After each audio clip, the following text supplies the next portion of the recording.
orang-orang idealis. Kalau ada tetangga saya mati yang tiap malam lihat TV, ngorok, habis itu bangun subuh, sudah subuh gak jamaah.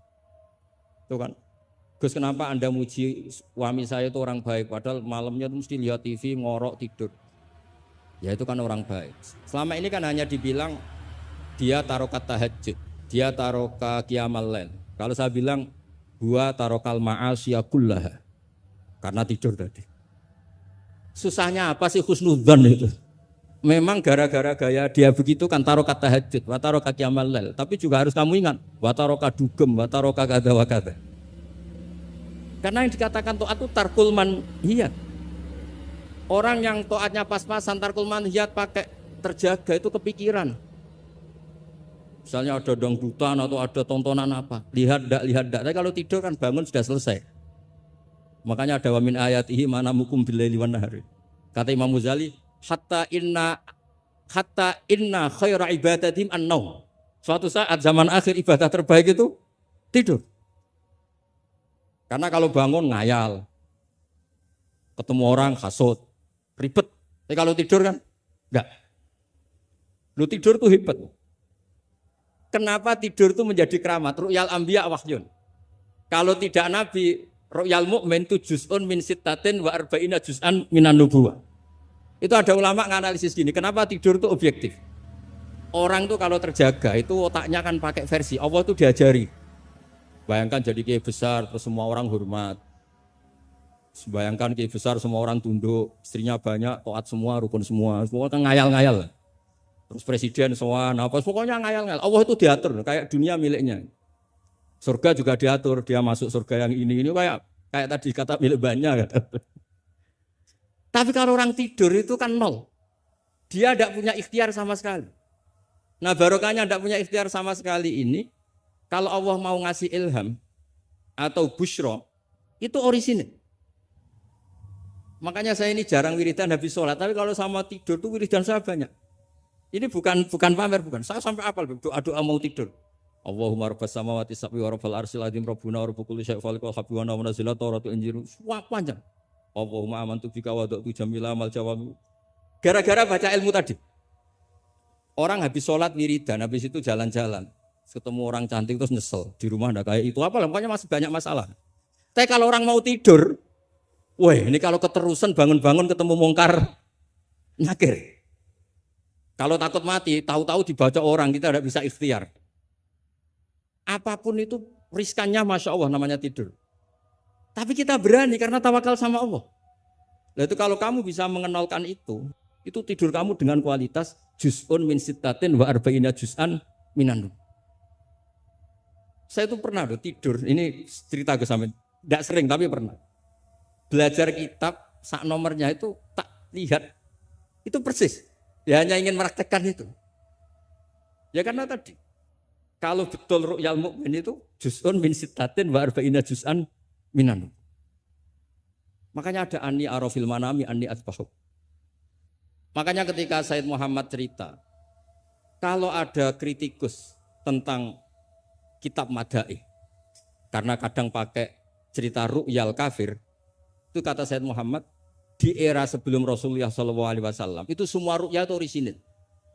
Ketika Fir'aun mimpi bahwa ada an-naron akhraqat baitahu, terus ditakwil anna waladan min awladi bani Israel ahlaka mulkahu. Akhirnya nyata apa enggak? Nyata kan? Padahal itu ru'yal kafir. Fir'aun mimpi ada nar sing akhraqat baitahu, terus ditakwil ada waladan min bani Israel ahlaka napa? Mulkahu. Nyata padahal itu ru'yal kafir. Zaman Azizu Misro mimpi ini aros apa bakaratin siman. Itu juga nyata padahal ru'yal kafir. Sehingga di Dalailun Nubuwah Imam Bukhari sendiri memasukkan komentarnya Heraklius.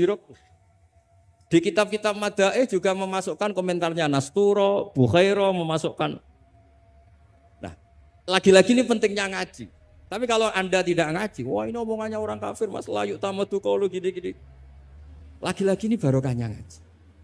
Jadi barokahnya ngaji kita tahu mana duduk perkaranya, mana yang harus musaddaq, mana yang harus mukadzab. Jika kita ngaji disebut al-jarh wa ta'dil. Nah, saya mohon semohon-mohonnya lah bahwa Quran ini kita bawa dengan semua perangkat ilmu. Terakhir saya cerita ilmu balaghah. Ilmu balaghah juga penting.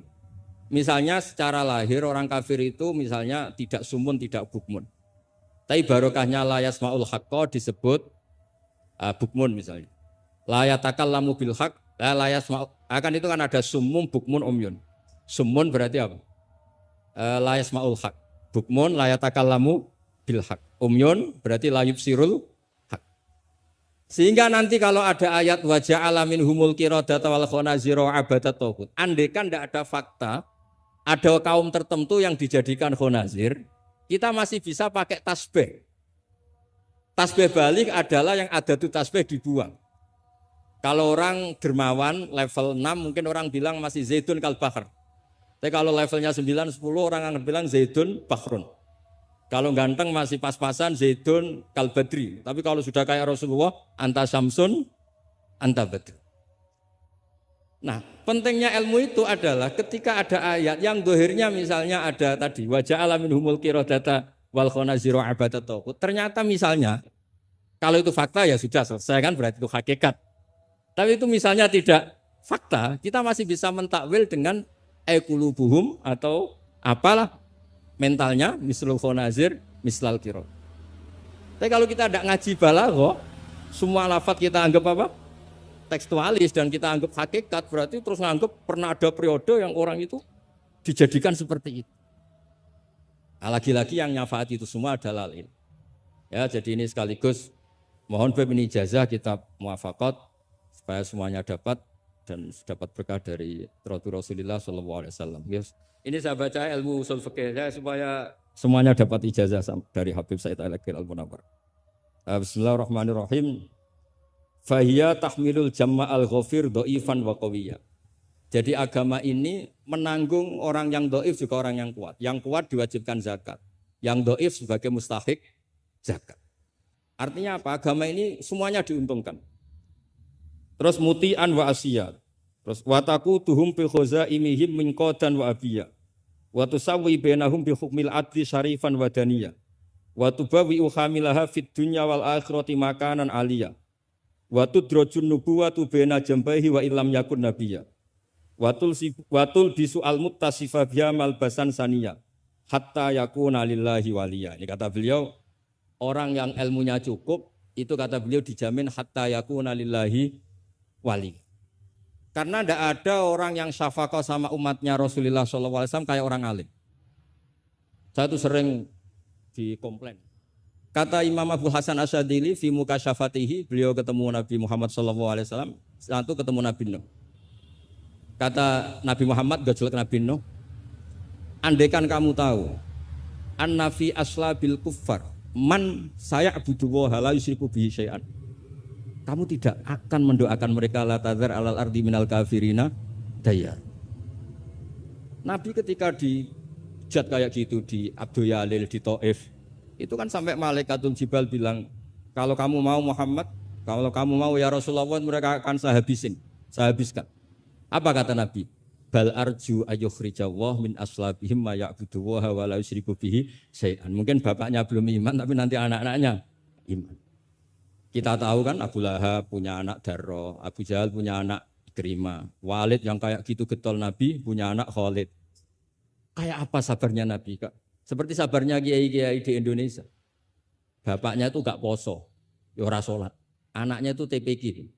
Gara-gara anaknya cilik poso itu yuk gendong bapaknya. Sesuai bapaknya izin melok poso. Saking harunya melihat anaknya puas. Abdullah bin Ubay bin Salul itu punya anak itu solehnya minta ampun. Saya tidak tahu ketua pondok apa berdarah, mondok di Rasulullah. Itu termasuk min ajal italamihi Abdullah bin Ubay. Punya anak Abdullah juga namanya. Sampai ketika ya Rasulullah bapak saya itu meninggal. Tolong dikasih syafaat. Ya. Saya ingin kafannya itu jubah jenengan. Fanaza jubatahu dikasihkan. Tidak sekedar itu. Tolong ludahi ya Rasulullah biar diludahi.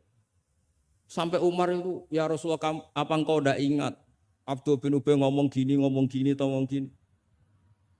Gak pernah tidak. Ya nanti saya mintakan maaf ya Umar. Tapi kata Allah, intastaghfir lahum sab'ina marrah falayya wa sa'azituhu ala sab'in. Kalau 70 gak bisa nanti saya tambah. Itu karena ngergani anaknya. Kata banyak ulama mengatakan aslama bi ra'fati Rasulillah wa bi ahwali Rasulillah itu alfun min ahli baiti qaum. Jadi gara-gara sikapnya Nabi yang simpatik, orang kampung yang gengnya Abdullah bin Ubay itu menjadi Islam semua. Wong kok apike gitu, orang kok sebaik itu Rasul. Haru. Artinya gini, ada bukti bahwa anaknya orang nggak karu-karuan itu ya bisa mondok. Bapaknya tidak bisa baca Quran, anaknya hafid. Pas di wisuda itu nangis. Nangisnya karena saya itu baca Quran aja tidak bisa kok anak saya. Nah, roja ini loh yang menjadikan kita semangat, tetap nggak frustasi nyai di Indonesia. Karena Nabi ketika melihat kafir harbi saja, Nabi tetap menghentikan bal arju. Saya berharap ayukhrijawah min aslabihim ma ya'buduwaha wa la yusyriku bihi syai'an. Nah ini sekaligus supaya saya di sini ada gunanya. Andai kan undangan ini salah juga sebagai kafaroh, kesamit kafaroh semuanya. Saya baca muwafaqat karena saya pernah virtual sama beliau nerangkan usul fikih. Saya juga bingung kayak dua orang yang ngatur saya ini. Tapi saya senang sama usul fikih. Saya baca semoga ini barokah sekaligus saya minta ijazah sama Habib Said Akil Al-Munawwar. Di antara cara ulama mensifati Rasulullah SAW itu di antara cara madh Rasulullah itu begini. Ba'asahu seterusnya terus bimillatin hanifiyatin. Terus beliau ngendikan tahdil kafah fahiman wa ghobiyah. Jadi agama ini tahdil kafah fahiman wa ghobiyah. Wa tarfuku bijami'il mukallafin muti'an wa asiyah. Itu ketika saya tarik muti'an wa asiyah itu gimana? Bagaimana millah? Hadil millah ini bisa tarfuku bijami'il mukallafin muti'an wa asiyah. Nabi kayak apa cerita orang baik yang ideal, yang melakukan imtitsalul awamir wastinabun nawahi. Tapi Nabi juga ngendikan syafaati li ahlil kabair min ummati. Kayak apa Quran mengajarkan kita kebaikan yang ideal? Wa ibadur rahmanil ladzina yamshuna 'alal ardi hauna wa idza khatabahumul jahiluna qalu salama wal ladzina yabituna li rabbihim sujada wa qiyama wal ladzina itu ideal. Ada lagi yang ideal disebutkan muhsinin itu apa? Alladzina yunfikuna fis sarra'i wad dharra'i wal kadhimina al ghaidha wal 'afina 'anil nas terusnya. Tapi Allah juga ngendikan qul ya ibadiyalladzina asrafu ala anfusihim la taqnatu mir rahmatin. Mereka yang asrafu Allah masih manggilnya ya ibadihi hamba-hambaku, kamu ke sini. Anibu ila rabbikum aslimulah. Kayak apa? Hadhil millah tarfuqu bijamil mukallafin muti'an wasi. Sehingga Nabi ngertikan, mangqala la ilaha illallah jannah wa in zana wa in sarqa wa in zana wa in sarqa. Itu kebetulan yang tanya itu Abu Dzar. Abu Dzar itu orang yang fikihnya itu ekstrim. Malah yang didhawuhi Nabi wa in zana wa in sarqa sampai tanya lagi. Ya Rasulullah tenane. Kebetulan Nabi pas itu bangun tidur. Iya, Dzar wa in zana wa in sarqa sampai 3 kali. Saking Nabi itu karena beliau bantah terus sampai Nabi ngendikan ala rohmi anfi Abi Dzar. Oh dasar terang ora paham-paham. Abu Dzar terus bilang wa in rohima anfu Abi Dzar. Meskipun begitu saya puas karena sudah mengkonfirmasi sampai 3 kali. Sehingga dalam kenangannya Ka'bul Ahbar, dalam kitab Khilyatul Auliya ketika cerita mana Ibu Ka'bil Ahbar. Ka'bil Ahbar ini orang ahli kitab yang maunya Islam itu terlambat. Karena nunggu data itu kurang 1 menurut dia. Di kitabnya dia itu kan masyhur itu Al-Hadits Tsani an Yasar bin Atha an Ka'bil Akbar qala alamani abi Taurata illa sifran wahidan kana yahtimuhu wa yudkhiluhu sunduq. Falamma mata abi fatahtuhu fa idzan fihi nabiyyun yakhruju akhir zaman. Maulidu bi Makkah wa hijratu bil Madinah wa sultanuhu bisyam. Ka'bil Akbar itu tahu Rasulullah itu maulid Makkah ini sudah benar. Wa hijratu bil Madinah sudah benar, tapi beliau tidak menangi ada sultanul Islam bisyam. Sehingga cara beliau data ini kurang 1. Ketika Futuhat, Umar menaklukkan Syam. Dan Islam di Syam menjadi sultanah, menjadi sultan. Wa sultanuhu bisyam. Singkat cerita dia akhirnya masuk Islam. Dengan data yang seketat itu. Akhirnya dia jadi penasihatnya Umar bin Khattab. Masyhur. Ketika di antara yang diceritakan beliau adalah yalumunani ahbaru Bani Israel. Saya ini ketika ketemu orang-orang ulamanya Bani Israel sering dicibir, disalahkan. Annani dakhaltu fi ummatin farraqahum awalan summa jama'ahum. Nah, ini Saya ini dikritik, disalah-salah ini sama ulama Bani Israel. Karena saya ini masuk satu komunitas yang gaya pertamanya kayak ada kelompok-kelompok, ada faksi-faksi. Tapi semua jamaah pada akhirnya jadi satu. Terus beliau baca kitab, baca Quran tadi, summa awrasnal kitab alladzina astafaina min ibadina. Tadi yang dibaca Profesor Kures. Faminhum dzalimun li nafsi. Gayanya kita ini kita dibagi, ada yang dzalimun li nafsi, wa minhum muqtasid, wa minhum sabiqum bil khairati biidznillah. Tapi kata Nabi, haula kulluhum bimanzilatin wahidah wa kulluhum fil jannah. Tapi ternyata 3 orang ini semuanya di surga. Yang ngajari Quran, lelaki sama lelaki, perempuan sama perempuan, itu ya fil jannah. Tapi kalau di kampung-kampung itu gurunya itu perempuan cantik. Ya ada ustadz lelaki, ya agak kepikiran juga. Itu kalau diharamkan tidak jalan, dihalalkan fitnah. Tapi barokahnya agak-agak semu-semu ini yang bisa baca Quran di situ banyak. Ikutnya partai wa akharuna atarafu bidunubihim khalatu amalan sholihah wa akhara sayyi'ah. Jadi, ini cerita saja, nanti bisa ditas sama beliau. Intinya kalau kita ngaji itu tadi, kita kata Sayyid Muhammad yang paling masyhur, li'annal insan kullamatta sa'afikruh qalla inkaruhu alan nasr. Jadi, al-insan idza tasa'afikruh qalla inkaruhu alan. Jadi tadi misalnya ada kiai besar diundang di kampung-kampung terbelakang nggak mau, jangan katakan sombong. Itu tidak membunuh pasaran kiai kampung. Yang datang puji tawaduk, yang nggak datang puji ngasih job. Kan enak kan? Semuanya benar. Semuanya apa? Loh, saya kalau bidang kemenang tidak datang karena ngasih jatah jenengan-jenengan ini. Kalau saya datang bisa majub ini. Ya ini sekaligus minta ijazah saya baca muqaddimah. Nah ini banyak keluarga saya sama dari keluarga langsung. Begini ya masalah ulumul Quran. Saya dulu kalau diajarin bapak itu sering beliau cerita. Kamu cari sisi ekstrimnya. Sisi ekstrim itu begini, misalnya hudal lil muttaqin. Quran itu petunjuk bagi mereka yang takwa. Orang-orang idealis mengartikan takwa itu adalah orang-orang yang imtitsalul awamir wastinabun nawahi. Itu orang ideal. Tapi faktanya Sayyidina Umar itu masuk Islam itu dengar surat Toha hina kana huwa kafir. Ketika beliau masih kafir. Beberapa sahabat dulu masuk Islam itu ketika mendengar Quran statusnya masih kafir. Sehingga ada bukti bahwa orang tidak muttaqin juga bisa dapat hidayat Quran. Nah barokahnya kita baca banyak, Quran itu bukan sekedar hudal lil muttaqin tapi juga hudal linnas. Lalu dianalisis. Oh jangan-jangan lil muttaqin ini cara balaghah min babil iktifa. Lil muttaqin wa ghairihim. Buktinya ada ayat lain yang menyebutkan hudal linnas. Ini itu awal dari disiplin ilmu. Sehingga memang tidak bisa kita mengartikan Quran tanpa baca tafsir yang banyak. Kemungkinannya tadi tambah pintar atau tambah bingung tadi. Nah, soal kita tetap tidak bisa itu ya alhamdulillah memang manusia didesain wa kanal insanu dzaluman jahula. Jadi kalau kita bodoh itu sesuai rencana Tuhan memang itu. Jadi tidak usah disesali, biasa aja memang. Dari dulu juga sudah direncanakan kita ini berstatus wa kanal insanu dzaluman jahula. Itu cara balaghah itu dzaluman banget, dolime jahulan itu banget bodoh. Banget dolimnya itu begini, andaikan kita ini orang baik, itu juga enggak mesti baik. Tadi dawuh Pak Kures itu saya sering memberi analogi. Saya ini kata orang banyak itu ketok.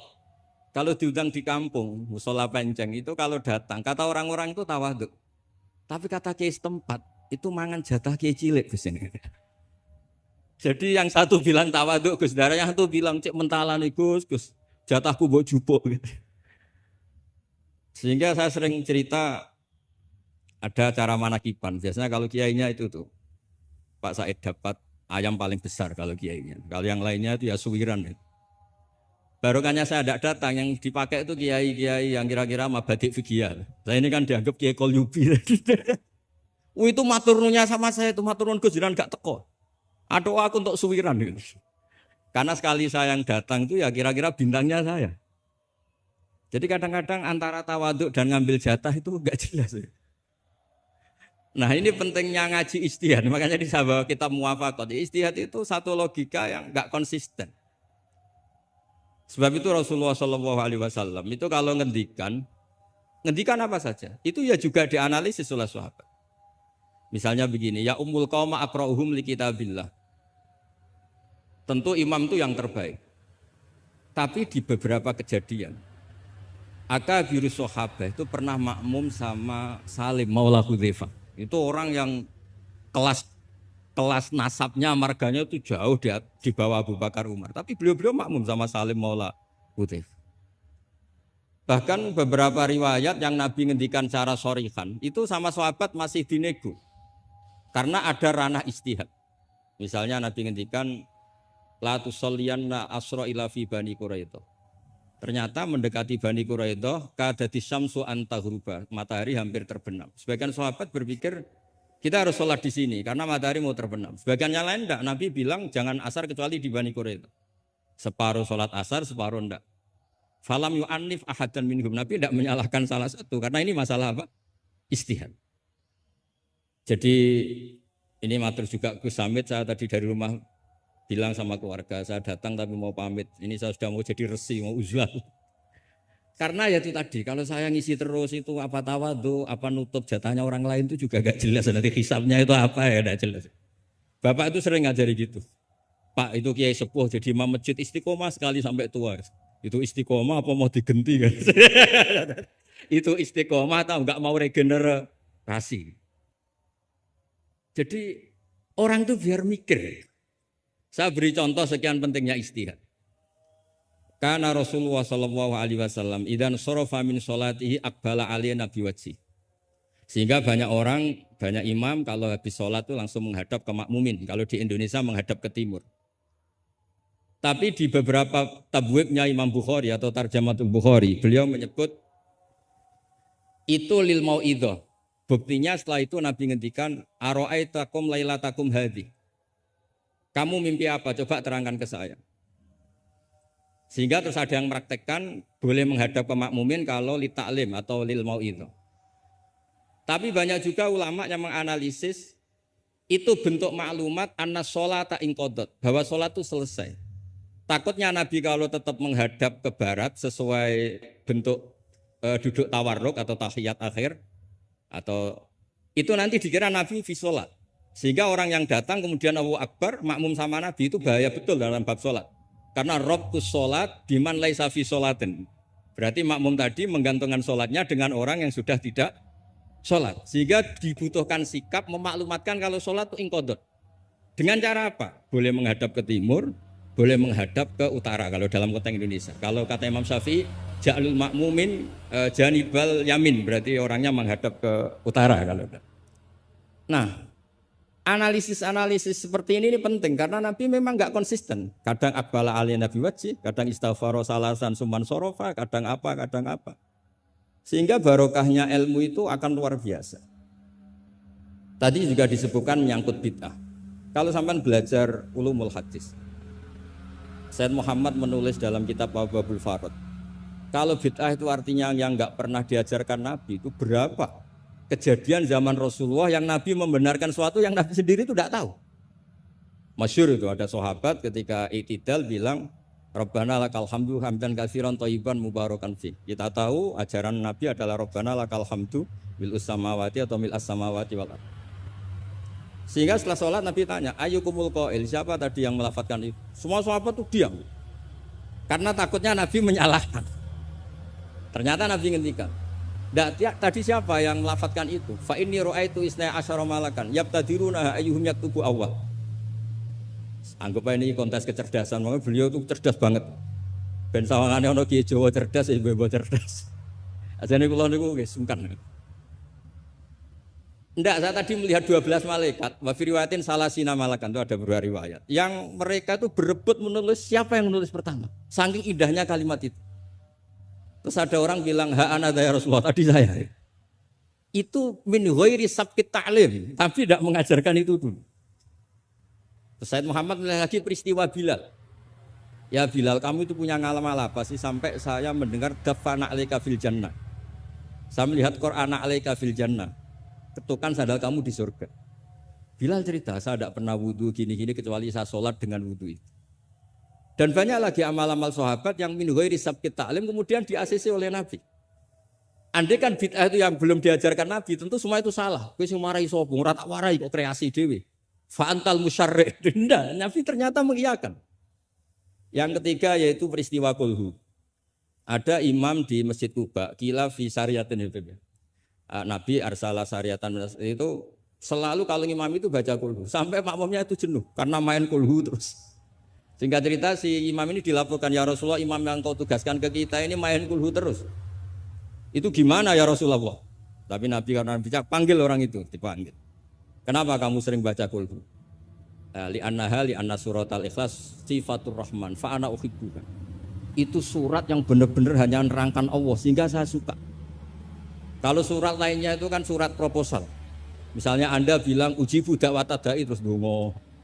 Banyak sifatnya Allah yang kamu suka itu karena terkait Anda. Kalau ini enggak ada yang terkait kita, murni tentang Allah sehingga saya suka. Makanya disebut suratul ikhlas. Kalau Anda baca Ar-Rahman mesti terus hanya irhamna. Anda baca Ghafur terus ighfir lana. Jadi kepentingan Anda langsung diungkapkan. Apalagi yang Al-Mujib. Wah, langsung kemana-mana hajatnya disampaikan semua. Kamu yang punya utang, Allah yang kamu libatkan gitu. Ya kan? Kamu yang ingin wahyu, Allah kamu libatkan. Ya Allah. Masih disuruh enggak konangan itu kan. Enggak ikut Allah, enggak ikut utang, kamu libatkan suruh nyaur gitu kan. Tapi kalau surat Ikhlas tidak ada itu semua. Tidak ada mujib, tidak ada rahman, tidak ada, pokoknya tentang Allah saja. Maka saya suka. Sehingga disebut surat Ikhlas karena orang baca surat Ikhlas itu pasti ikhlas karena ada terkait tentang kita. Tapi apa kata Nabi? Barusan Jibril datang memberitahu Allah itu suka kamu. Akhbirhu annallaha yuhib. Orang itu senangnya bukan main. Nah barokahnya ngaji seperti ini kalau Anda melihat imam main kulhu saja, orang alim alama itu pasti baca hadis tadi. Tapi Imam Ahmad tuh gak suka ada orang sering baca kulhu, ini cerita ijtihad. Gak suka. Beliau dikasih tahu ini kampung ini sering baca Yasin, kampung ini sering baca kulhu. Marah besar Imam Ahmad. Ayuh jarul Quran. Ayuh jaru ghairu suratil Ikhlas. Ayuh jaru ghairu surati Yasin. Memangnya Quran hanya kulhu. Kamu ridho kalau Quran lainnya gak dibaca. Kamu ridho kalau surat lainnya gak populer, yang populer Yasin terus. Lam yakun se'unnal Quran mahjura. Enggak boleh Quran jadi mahjur, harus dibaca semua. Ya tapi kan kaidah kita ada saja ulama yang mengatakan malah idroku kullu, la idroku kullu. Kalau tidak bisa semua ya kullu. Nah, ya istilah-istilah ini yang bikin kita ini ya seneng ya kadang mangkel gitu. Karena ya mangkelnya itu kok mereka yang ulama tidak kita itu. Ya kadang-kadang mangkel itu. Ya mangkel seneng gitu. Saya itu pengagum kitab usul karena mbah saya itu al-usul. Yang saya senang ya tadi logika yang dibangun. Tapi saya pastikan al-usuli ini di antara kaidah terakhirnya itu at-takmil idza ada lil asli bil ibtal lam yu'tabar. Jadi at-takmil idza ada lil asli bil ibtal lam yu'tabar. Sehingga kiai-kiai Jawa itu kalau misalnya negur orang sepuh itu. Saya sering diceritani kiai-kiai kampung itu ada orang sujud tuh gini, Beb. Setelah ditegur, Bah kalau gini lebih sah. Enggak membenari peci malah paginya enggak sholat lagi. Jadi makanya Kiai Jawa itu malas negur karena jadinya enggak dibenahin, jadinya enggak sholat. Jadi itu masuk kaidah at-takmil idza ada lil asli bil ibtal lam yu'tabar. Jadi kalau dipaksakan ideal itu malah al aslunya hilang. Makanya kitab ini yang saya baca, kitabnya Imam Syatibi. Asy-Syatibi itu ada dua, ada Asy-Syatibi al-Usuli, ada Asy-Syatibi yang Al-Muqri, yaitu yang ngarang Khirzul Amani itu ya. Nah itu ini nanti saya baca beberapa kaidah dalam ulumul Quran. Jadi ijtihad itu tidak bisa tidak benturan. Saya sering cerita di mana-mana. Dulu Imam Syafi'i itu pengagum kemiskinan karena kalau orang miskin itu tidak ada hisabnya.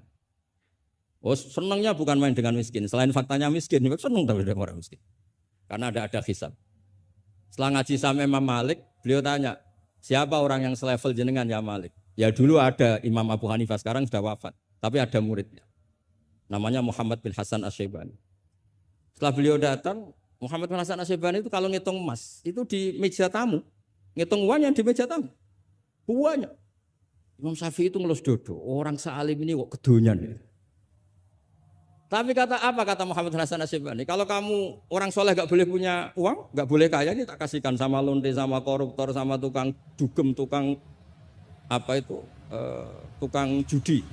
Jangan, kalau dipakai orang fasik nanti gak karu-karuan. Jenengan saja. Baru sadar, iya ya. Kalau yang orang soleh kere semua, yang fasik kaya, berarti ada syauqatu dzalim ala soleh. Ada syauqatu dzalim. Kayak apa bahayanya? Ada saltonatul fasik ala soleh. Semenjak itu Imam Syafi'i itu tuh sampai fatwa berlebihan. Orang Islam yang bisa kaya kok miskin haram. Kuat beli Alphard kok beli carry tua haram. Terus berlebihan. Kalau Gus Ilmi kuat jabat kok enggak haram. Pokoknya terus ekstrim. Sampai al-Islam ya luwala yulale. Terus kata kiai-kiai Jawa yang alhamdulillah banyak yang miskin juga. Komentarnya lucu, wes ngerti bah, cuma ora kelar. Artinya punya selera kaya itu kita sudah punya, jangan haramkan, semuanya tahu kok. Cuma nggak mampu, jadi sudah salah no. Tapi barokahnya itu Imam Syafi'i menjadi tahu bahwa bukan sekedar apa ahyini miskinan wa amitni miskinan, tapi Nabi juga pernah ngendikan nikmal malu soleh lil mar'is soleh. Bahkan Imam Syarani ngendikan, kamu murid-murid saya harus jadi orang kaya. Kenapa Imam Syarani? Bukan kan kita disuruh zuhud. Nanti kamu kebingungan baca ayat ini. Terus beliau baca anfiku. Artinya kalau kamu miskin pas baca anfiku mimma razaqnakum kamu bingung. Karena kamu nasibnya yunfakun. Qurannya itu yunfikun, bukan yunfakun. Yunfikun itu memberi, bukan diberi. Jadi itu ijtihad. Maksudnya ini ijtihad. Jadi ijtihad itu sesuatu yang harus kita buka. Ya seperti inilah. Saya tidak tahu ini Gus Hamid ngundang saya ini apa ganjaran apa enggak. Kalau melihat seneng orang alim, silaturahim ya ganjaran. Tapi kalau tanyakan santri saya yang sekarang mungkin baru sorogan sama saya ikhya, ganggu saja bodoh kerapnya. Tidak tahu nanti yang didengar Allah itu komennya yang di sana dianggap sini pengganggu. Apa yang didengar Allah itu silaturahim dengan keluarga kerabat. Enggak tahu. Kulun muhtamilun. Kalau di mu'in wa fihi nadhurun itu. Supaya ya ini masalahnya masalah ijtihad. Enggak bisa.